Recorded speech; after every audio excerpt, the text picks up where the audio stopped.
बिस्मिल्लाहिर्रहमानिर्रहीम। मैं बहन के जनाजे पर खड़ा था जिसको उसके जालिम शौहर ने मार डाला था। मैंने कसम खाई ये जनाजा यहां से तब तक नहीं उठेगा जब तक बहन की नंद मेरे निकाह में नहीं आ जाती। वहां हर तरफ सन्नाटा छा गया, मगर फिर मजबूरन जिरगे ने मेरा निकाह उस लड़की से करवाया जिसके भाई की वजह से मेरी बहन मनोमट्टी तले जा चुकी थी। मैंने सोच लिया था कि मैं उस लड़की से अपनी बहन की हर तकलीफ का बदला लूंगा। यूं रात 1 बजे सुर्ख आंखें लिए मैं कमरे में आया तो बेड पर बैठे वजूद को देखकर मैं पत्थर का हो गया, क्योंकि वो तो मेरा ही इश्क था जिसे मैं 3 सालों से जनाजा मस्जिद के सहन में रखा था और मेरे अंदर जैसे एक सांस भी बाकी नहीं थी। मेरी छोटी हंसती मुस्कुराती बहन आज चारपाई पर बेजान पड़ी थी। होंठों के किनारे सूजे हुए, कलाइयों पर नीले नीले निशान और गर्दन पर लाल लकीरें, जैसे जिंदगी को खींचकर उसके बदन से निकाला गया हो। मैं जमीन पर बैठा था, लेकिन अंदर से खड़ा रहने की हिम्मत भी नहीं बची थी। मेरे हाथ सर्द हो चुके थे और दिल में सिर्फ एक ही चीज थी, आग। मैंने आहिस्ता से गर्दन घुमाकर उस शख्स की तरफ देखा जो सफ में सबसे पीछे खड़ा था। मेरी बहन का शौहर, खबीस दरिंदा। मेरे मुंह से बस एक ही जुमला निकला, आवाज में लर्जिश नहीं, सिर्फ जहर था। यह जनाजा यहां से नहीं उठेगा जब तक उस घर की बेटी मेरे निकाह में ना आ जाए। पूरा मोहल्ला सुन पड़ गया। जिरगा जो पास बैठा था वो भी एक पल के लिए साकत हो गया। क्या कह रहे हो अजलान? दादा अब्बू ने घबरा कर पूछा। मैं बदला लूंगा दादा, मैं इंसाफ के नाम पर सजा चाहता हूं। उस घर की लड़की जिसके भाई ने मेरी बहन को मारा वो अब मेरी होगी, वनी नहीं, कैद। सबने शोर मचाया। रिश्तेदार बोले ये जुल्म है, लेकिन मेरे चेहरे पर कोई तासुर न था। मैं पत्थर बन चुका था। जो जिरगा बरसों से इंसाफ की गिरदान करता आया था खामोश बैठ गया। मर्द बोले, औरतों ने रोना शुरू किया, मगर मैं साकत बैठा था, आंखों में लहू। किसी ने बताया कि उसकी छोटी बहन उरूज अभी इंटर की तालिबा है। खामोश, नरम तबीयत, माँ बाप बचपन में एक हादसे में खो चुके, भाई ने पाला, वही भाई जिसने मेरी बहन को रोज मारा, आखिरकार मार ही दिया।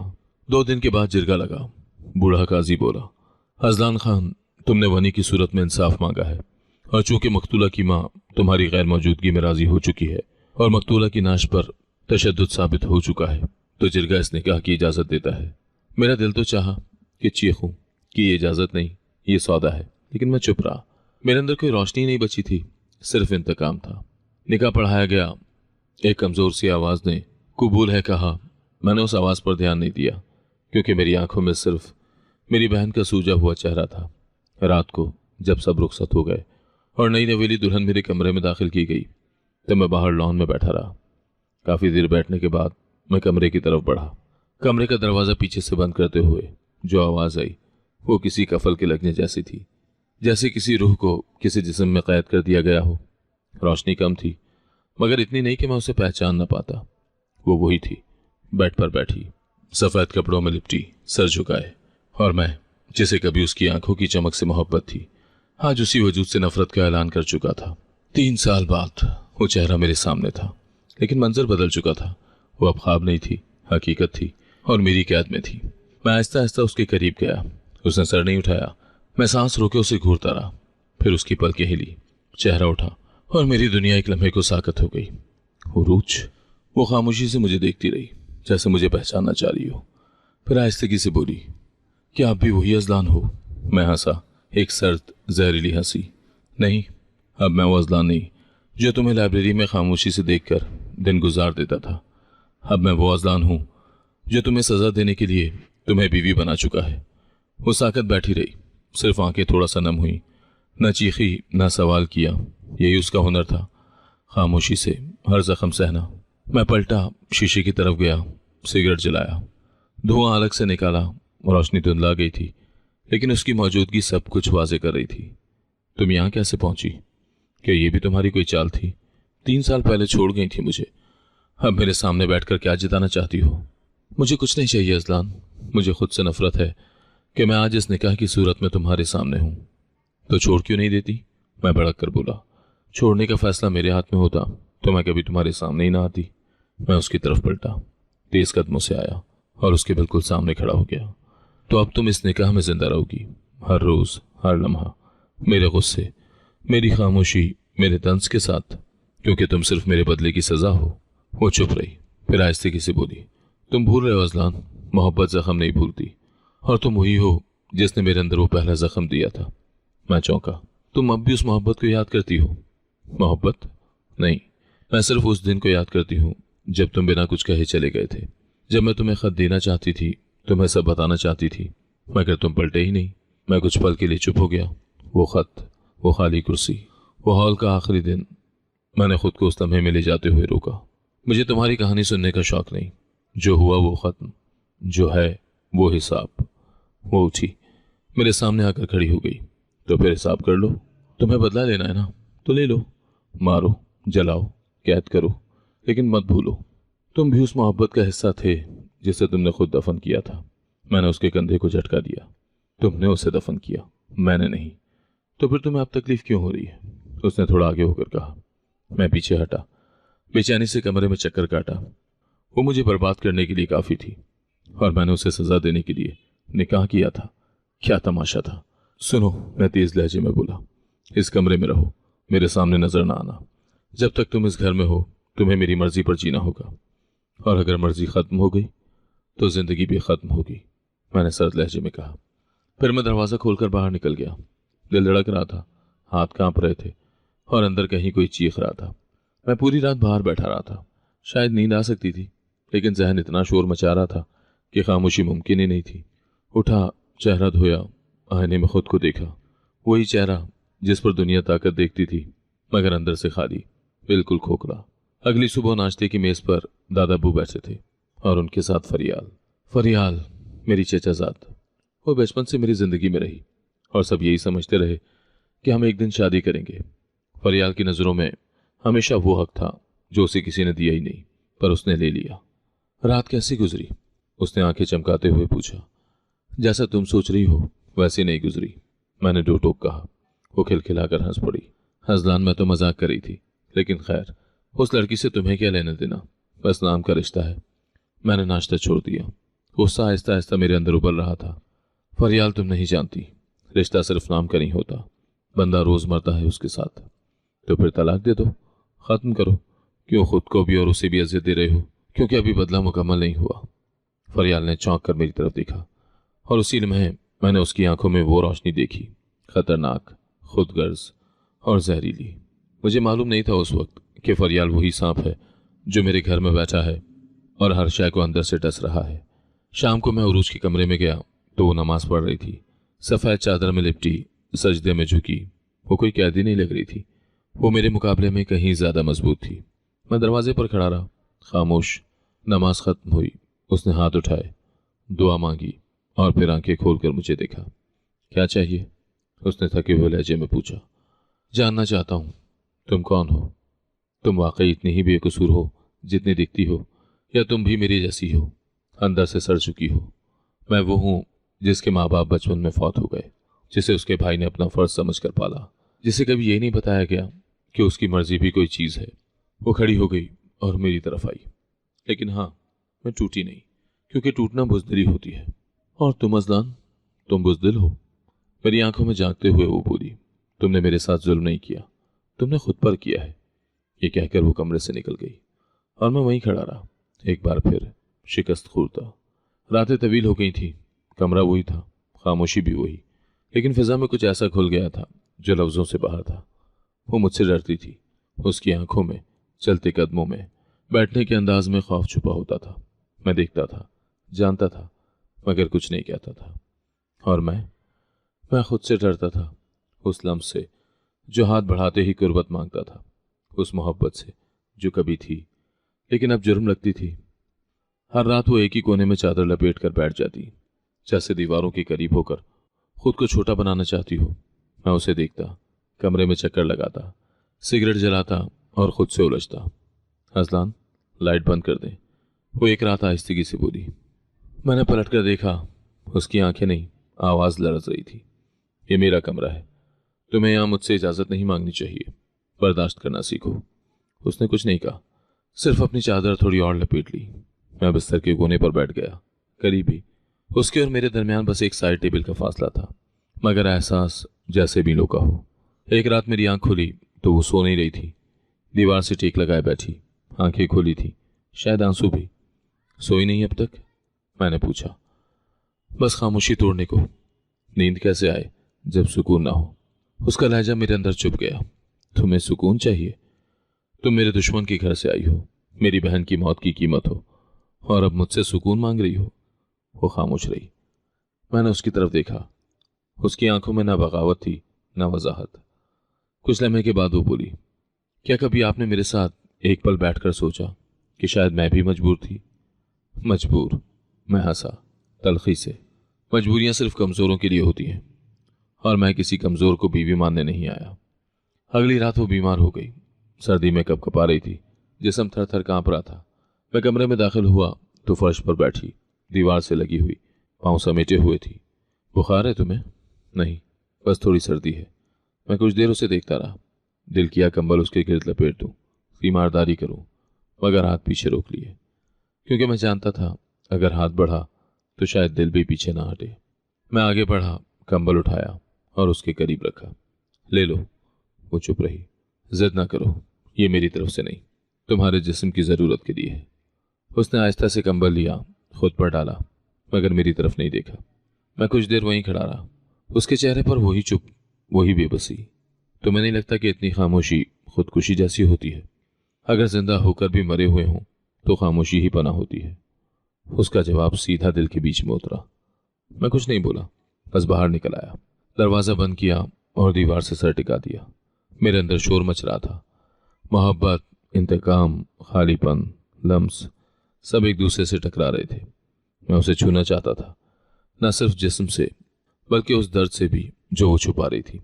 लेकिन मैं जानता था कि अगर एक बार छू लिया तो शायद सब कुछ पिघल जाए। वो मेरे बदले की सजा थी, पर उस सजा में मेरी पुरानी मोहब्बत का चेहरा छुपा हुआ था। मैंने हमेशा सोचा था कि जो दिखता है वही हकीकत होता है, और उरूज मेरे लिए बस एक खामोश सजा थी, उस खानदान की निशानी जिसने मेरी बहन को मिट्टी में मिलाया। मैंने कभी उसकी आंखों में झांकने की कोशिश नहीं की और ना ही उसके वजूद को पढ़ा। लेकिन उस रात सब कुछ बदल गया। मुझे एक फाइल चाहिए थी, तो मैं अपने कमरे की तरफ बढ़ा। दरवाजा आधा खुला था।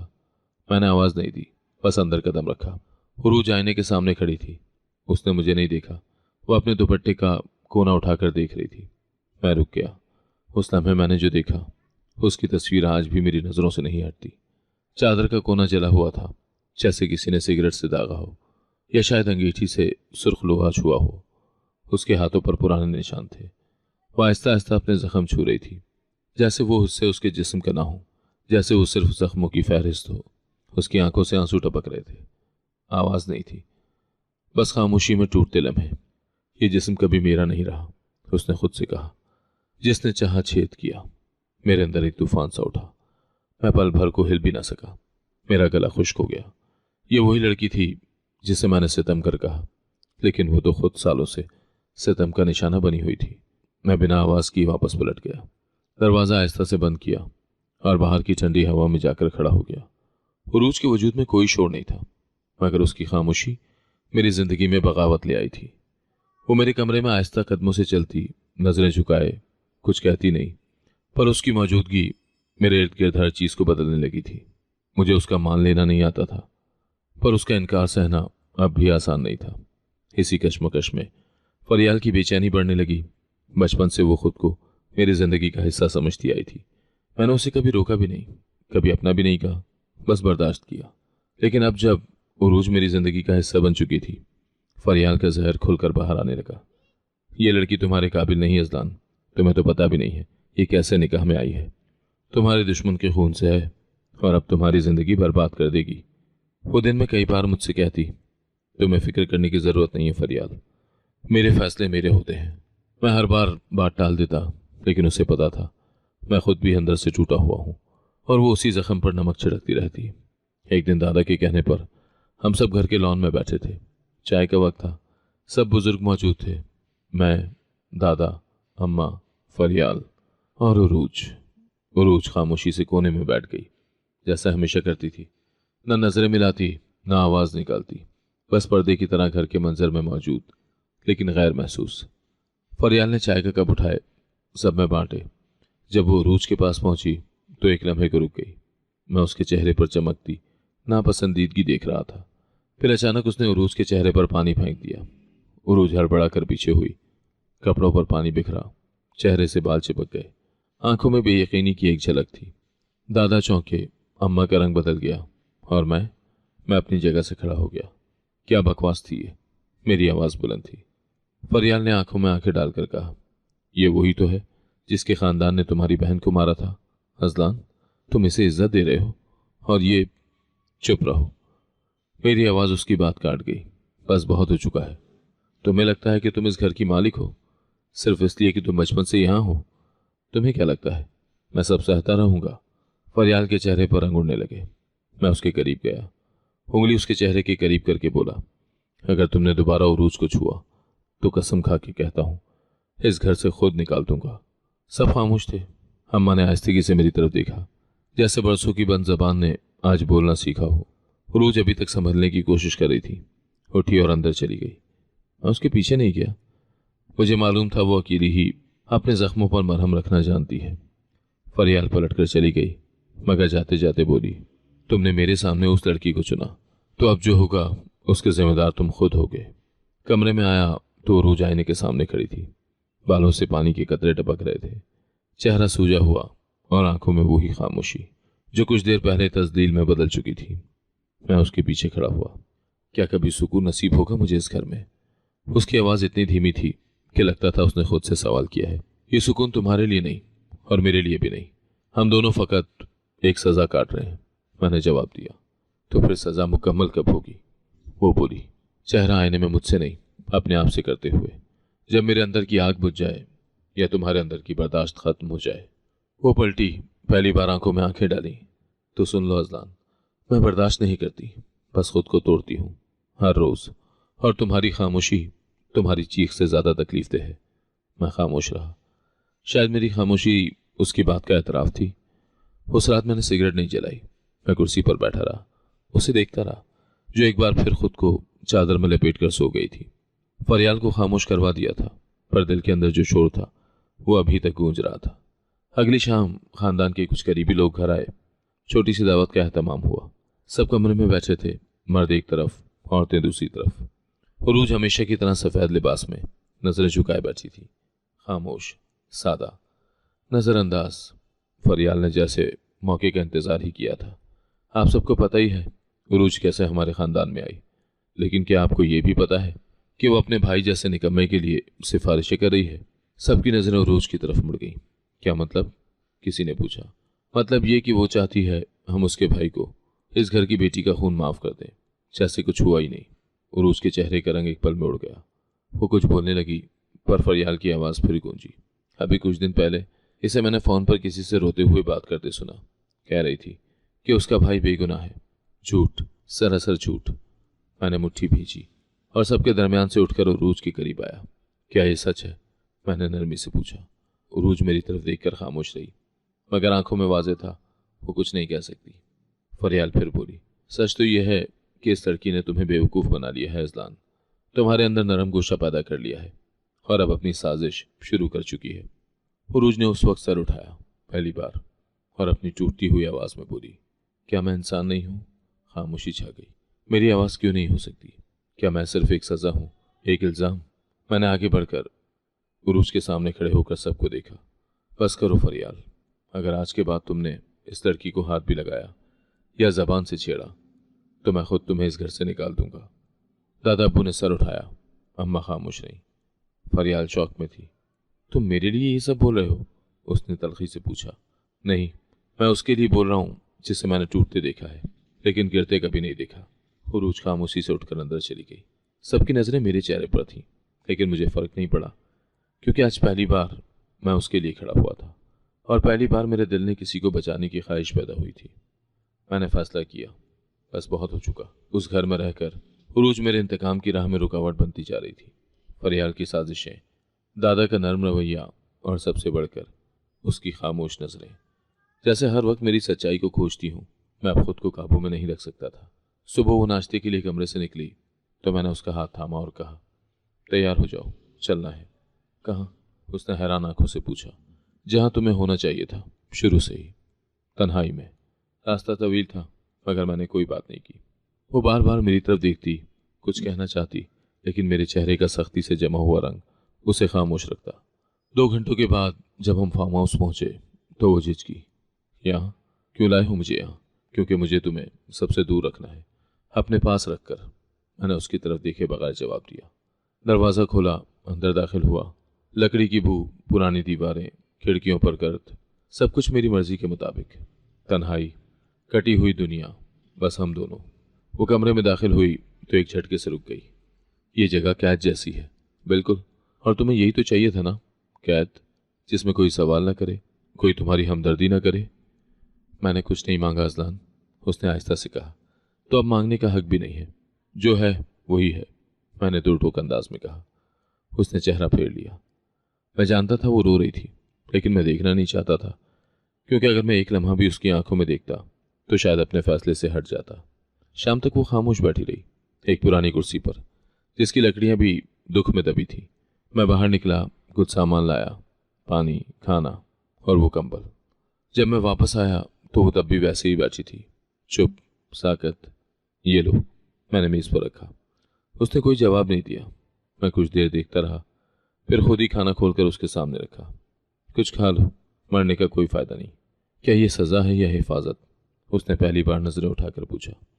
दोनों, और तुम्हें दोनों ही सहना होंगे। उस रात बारिश शुरू हो गई, खिड़कियों पर पानी की धारें पड़ रही थी। कमरा ठंडा हो चुका था। मैं बिस्तर पर लेटा था, वो अभी भी एक और कोने में बैठे सो गई थी। कम से कम बिस्तर पर आ जाओ, यहाँ कुछ नहीं होगा तुम्हें।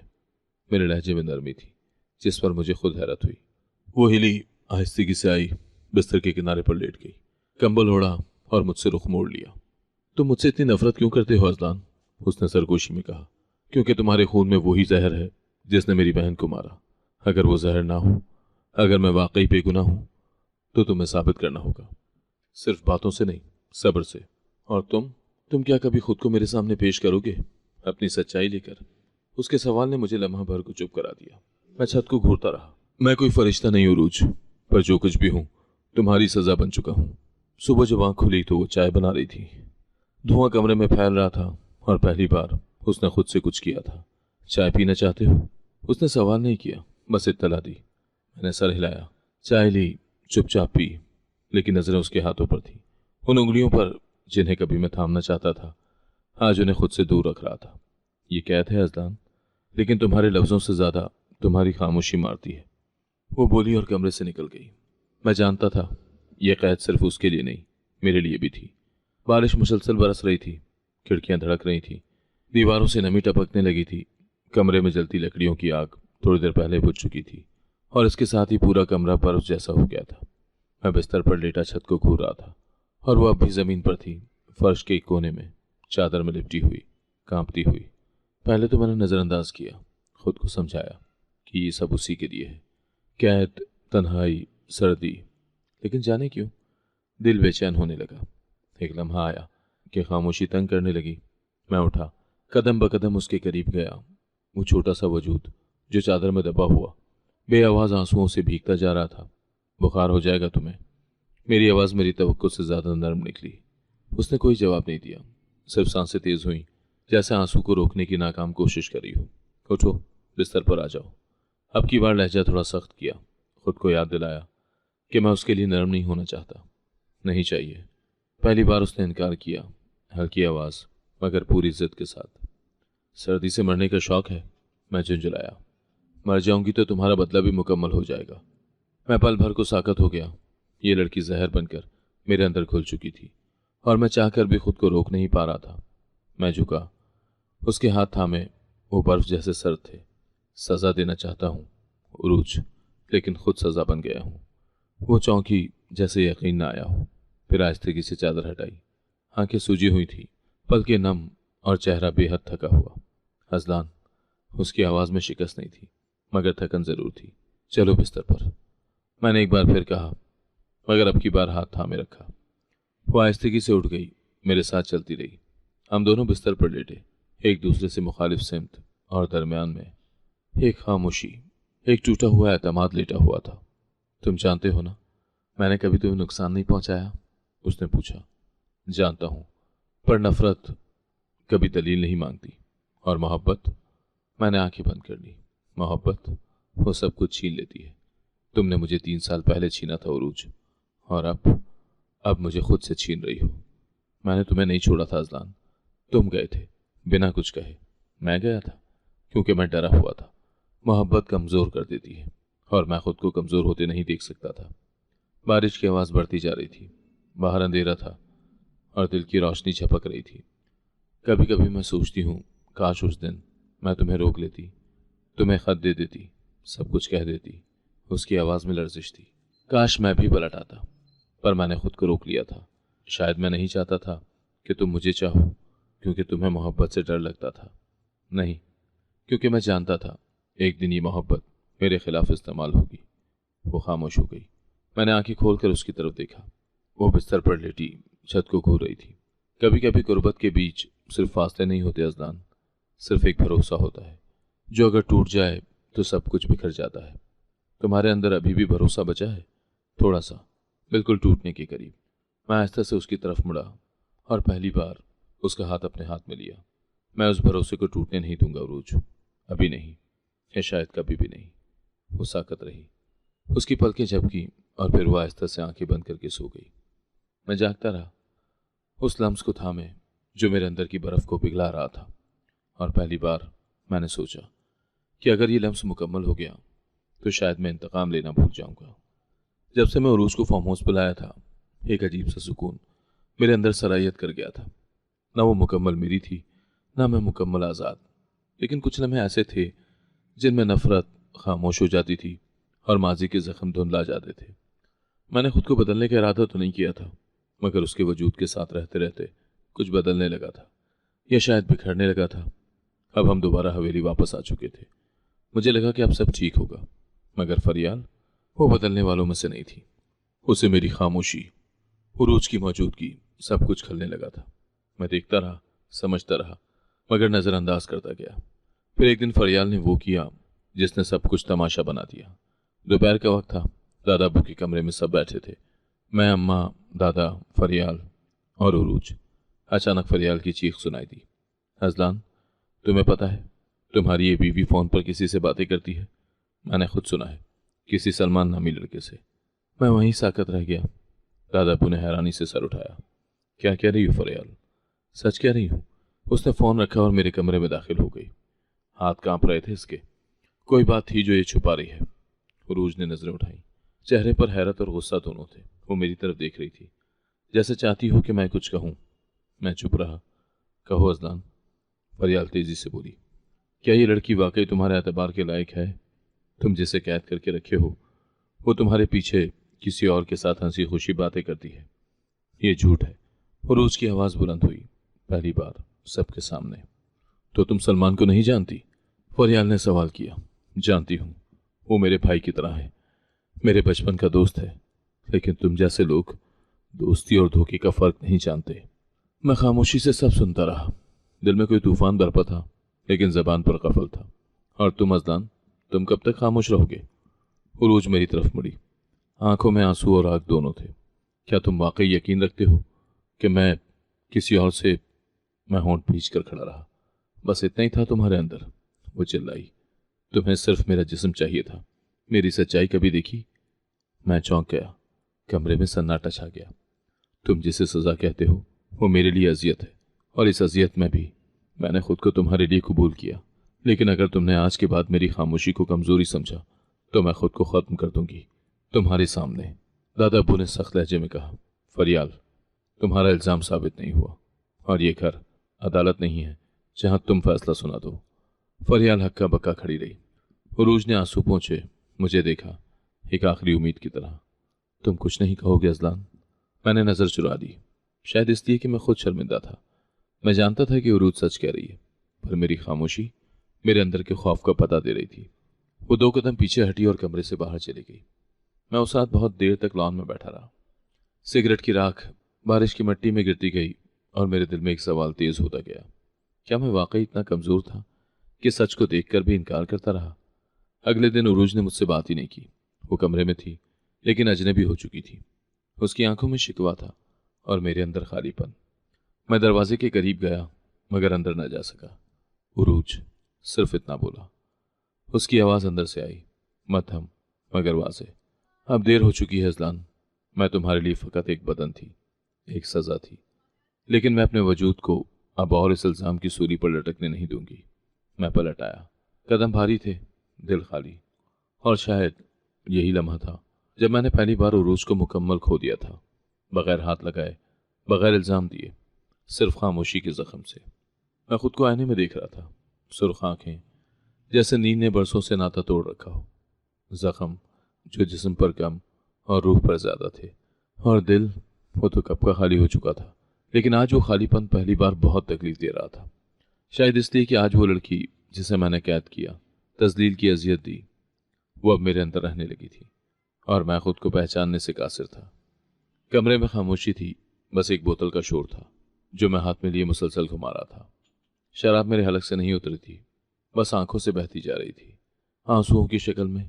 दरवाज़ा खुला और वो आई, हल्की चुपचाप सांसें, लेकिन मेरे अंदर एक ज़लज़ला बर्पा कर गई। मैं पीछे नहीं मुड़ा, बस बोतल ज़मीन पर दे मारी। शीशे के टुकड़े बिखर गए और मैं उनके दरमियान फर्श पर बैठ गया। हाथ कांप रहे थे, दिल धड़कने से इनकारी था। उरूज, मेरी आवाज़ रेत पर घिसटती हुई लकीर जैसी थी। वो साकत खड़ी रही, कोई जवाब नहीं आया, कोई कदम नहीं। मुझे माफ़ करना, बस मुझे छोड़कर मत जाना। मैं जानता था इस जुमले में वो सब कुछ था जो मैं बरसों से कहना चाहता था, लेकिन जबान कभी हिम्मत ही ना कर सकी। वो आहिस्ता से मेरे करीब आई, एक लम्हे को रुकी, फिर हाथ मेरे बालों पर रखा। नम ठपकी सी चोट, जैसे बरसों के पत्थर पर पहली बार बारिश गिरी हो। मैंने उसके हाथ को थाम लिया, जोर से नहीं, बस इतना कि वो महसूस कर सके कि मैं कितना टूट चुका हूं। तुम मुझे सजा देना चाहती थी ना, तो देख लो, तुम्हारे कदमों में बैठा हूं। मेरी आवाज़ टूट रही थी। वो कुछ ना बोली, उसकी आंखें बंद थीं, जैसे अगर खोलती तो आंसू टूट पड़ते। मैंने तुम्हें सिर्फ अपनी नफरत से पहचाना उरूज, पर अब पता चल रहा है असल में नफरत मुझसे थी, तुमसे नहीं। मेरी उंगलियां शीशे के टुकड़ों पर जा पड़ी, हल्की खराश हुई, खून बहा, लेकिन दर्द वो तो मेरे अंदर से चीख रहा था। मुझे कुछ नहीं चाहिए, बस तुम ये खामोशी मत तोड़ो। कुछ कहो, मुझे गालियां दो, मुझे धुतकार दो, पर यूं चुप ना रहो, खुदा का वास्ता है। वो झुककर मेरे सामने बैठ गई, दोनों हाथों से मेरे चेहरे को थामा, आंखें अभी भी बंद थीं।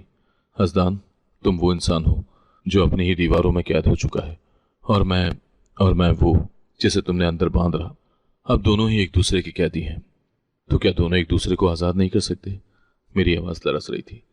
आज़ादी अल्फाज से नहीं, एहसास से मिलती है हसदान, और तुमने बरसों तक सिर्फ जख्म दिए। अब सीख रहा हूँ, सच में देर हो गई शायद, पर दिल बदलने में वक्त लगता है। मैंने उसके हाथों पर बोसा दिया। तुम्हें अब अपने अंदर की जंग लड़नी है हसदान। मैं तब तक तुम्हारे साथ हूं जब तक तुम अपने आप से जीत नहीं जाते। मैंने उसके हाथ मजबूती से थाम लिए। बस एक वादा करो उरूज, अगर कभी मैं फिर से अंधेरे में गुम होने लगूं तो मुझे खींच लेना, मुझे मत छोड़ना। वो खामोश रही, फिर आहिस्ता से बोली, अब की बार अगर तुम खुद को छोड़ोगे तो मैं तुम्हें कभी वापस नहीं लूंगी। मैंने सर हिलाया। ये लम्हा शायद मुकम्मल माफी का नहीं था, ना ही मुकम्मल मोहब्बत का, लेकिन ये दो पल थे जहां पहली बार मेरे अंदर का अज़लान टूटकर खुद को पहचान रहा था। उरूज चली गई थी, न कोई आवाज, न शिकायत, न सवाल, बस खामोशी से दरवाजा बंद किया और चली गई। कमरे में उसके होने की खुशबू अब भी मौजूद थी, लेकिन वजूद गायब था। पहला दिन जैसे कुछ टूट गया हो मेरे अंदर।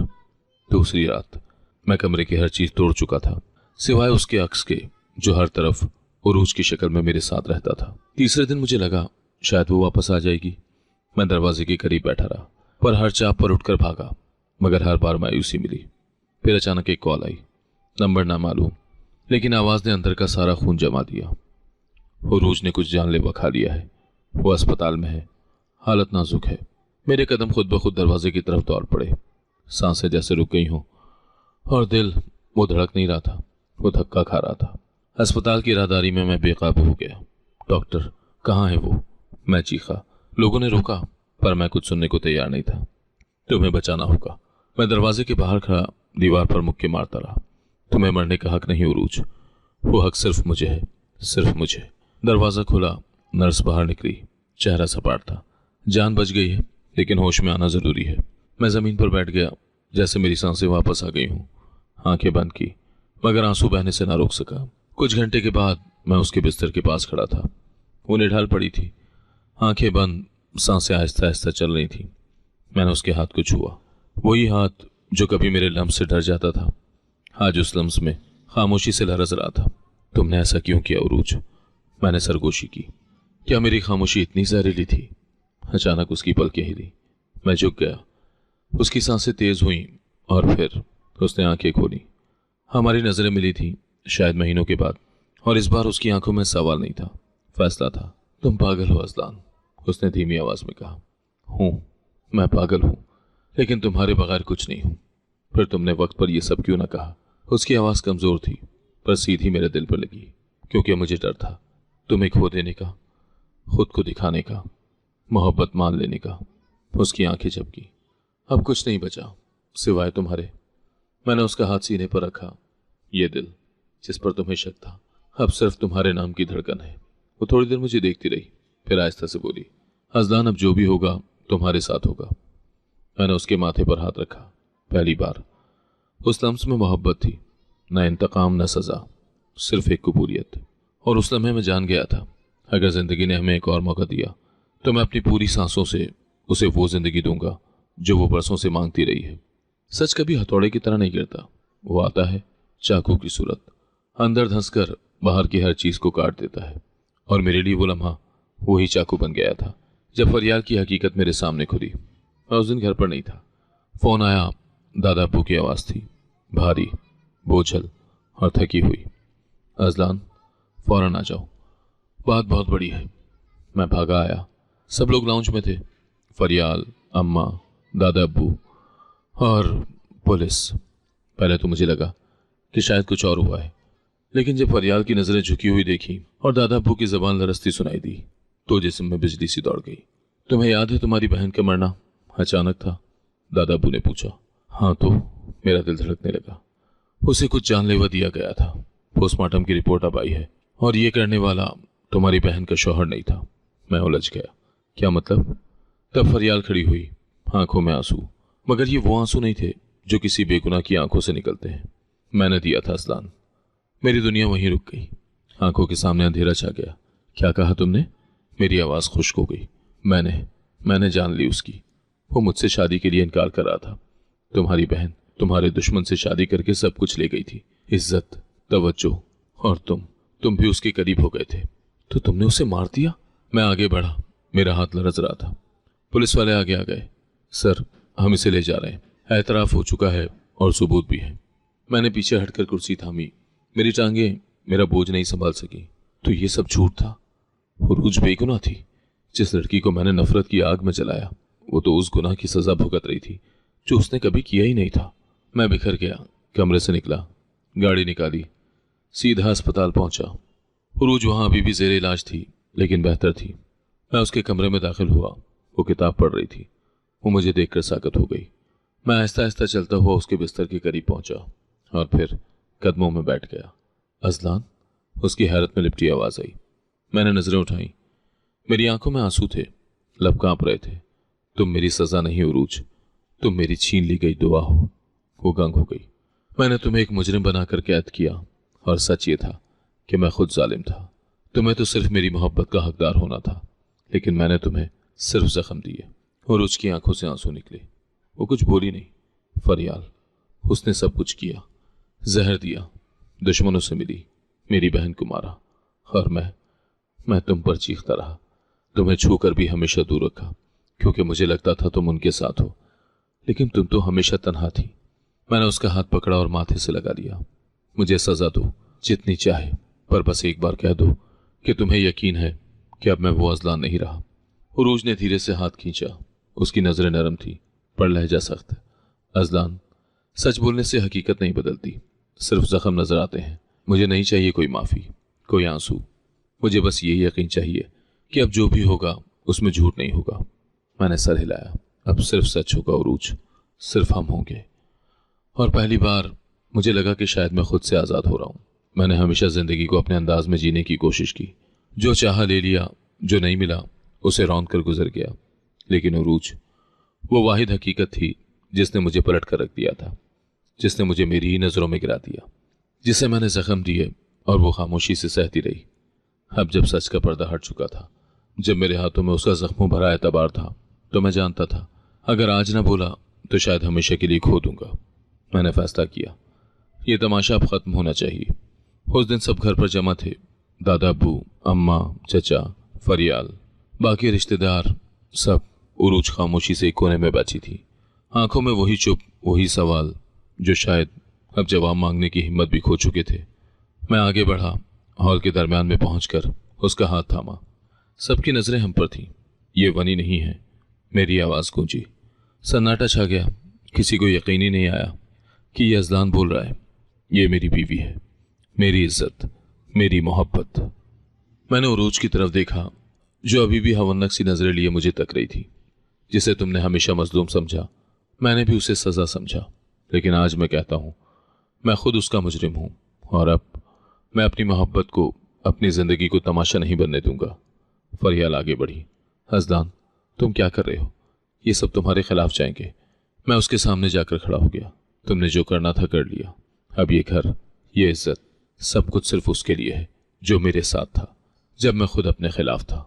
तुम जैसे लोग अब मेरी जिंदगी से बाहर होंगे। तुम मुझे घर से निकाल रहे हो? उसकी आवाज हल्की मगर तेज थी। नहीं, मैं तुम्हें उस जहर से निकाल रहा हूं जो तुमने इस घर में घोला था। मैंने हाथ से दरवाजा दिखाया। अब अगर ये जगह है तो तुम्हारे बगैर ही रोशन होगी। दादा अब्बू ने खामोशी से इस बात में सर हिलाया। अम्मा की आंखें नम थीं। फरियाल ने आखिरी बार मुझे देखा, फिर पलट कर चली गई।